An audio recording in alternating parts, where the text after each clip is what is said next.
నంద్యాల జిల్లాలో 6 ఏళ్ల చిన్నారి మిస్సింగ్ కలకలం రేపింది. కాకినాడ జిల్లా తునిలో అదృశ్యమైన 2 ఏళ్ల చిన్నారి తరహాలో ప్రణవి మిస్ అయింది. ఇంట్లో ఎవరూ లేని టైంలో చిన్నారి ప్రణవి బయటికెళ్లింది. కుటుంబ సభ్యులు వైఎస్ నగరమంతా గాలించినా ఆచూకీ లభించలేదు. దీంతో వెంటనే చిన్నారి తల్లి పోలీసులకు ఫిర్యాదు చేసింది. రంగంలోకి దిగిన 200 మంది పోలీసులు నగరమంతా గాలించారు. అయినా ఆచూకీ లభించలేదు. డ్రోన్ కెమెరాలు ప్రత్యేక నిఘా పెట్టారు. తెల్లవారుజామున జొన్న చేనులో పోలీసులు కూంబింగ్ నిర్వహించారు. చిన్నారి జొన్న చేరులో నిద్రపోతూ కనిపించింది. చిన్నారిని తల్లికి అప్పగించారు పోలీసులు.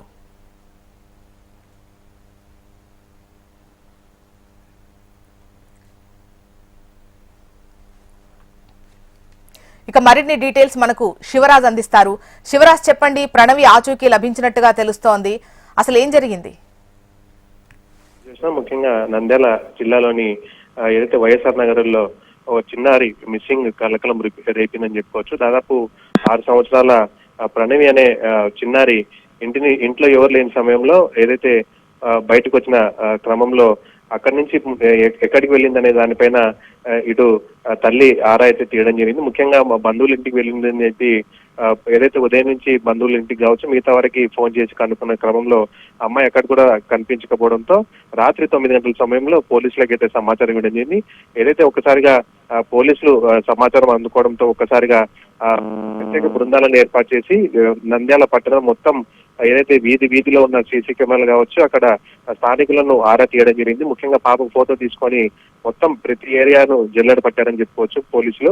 జిల్లా ఎస్పీ సునీల్ షేరాన్ నేరుగా ఏదైతే వైఎస్ఆర్ నగర్ చేరుకొని అక్కడ గాలింపు చర్యలను ప్రత్యేకంగా పర్యవేక్షించారు. ముఖ్యంగా నంద్యాల పట్టణం మొత్తం దాదాపు 200 పోలీసులతో ఏదైతే గాలింపు చర్యలు అయితే చేపట్టడం జరిగింది.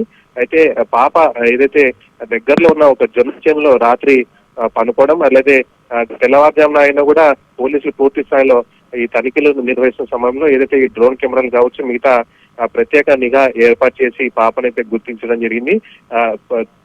ఉదయం దాదాపు 5-6 గంటల సమయంలో పాపనైతే జొన్న చేనులో గుర్తించిన వెంటనే తల్లికి సమాచారం ఇచ్చి ఏదైతే తల్లికి ప్రణవి అయితే అందించడం జరిగింది. దీంట్లో ముఖ్యంగా నంద్యాల పోలీసుల శ్రమ ఎంతో ఉందని చెప్పుకోవచ్చు. రాత్రి ఏదైతే సమాచారం అందుకున్న వెంటనే ఇటు జిల్లా ఎస్పీ నుంచి స్థానిక పోలీసుల వరకు మొత్తం నంద్యాల మొత్తాన్ని జల్లెడ పట్టడం జరిగింది.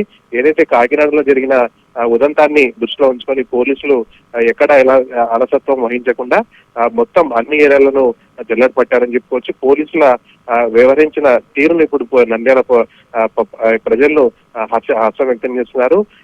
6 ఏళ్ల పాప మిస్ అయిన వెంటనే ఇటు స్థానికులు కావచ్చు పోలీసులు కూడా తమ తోచిన విధంగా ఎక్కడెక్కడ ఏరియాలలో తనిఖీలు నిర్వహించడం జరిగింది. ఇప్పుడు ఏదైతే చిన్నారి తల్లి ఓడికి చేరుకోవడంతో స్థానికులు కూడా సంతోషం వ్యక్తం చేసిన పరిస్థితి ఉంది.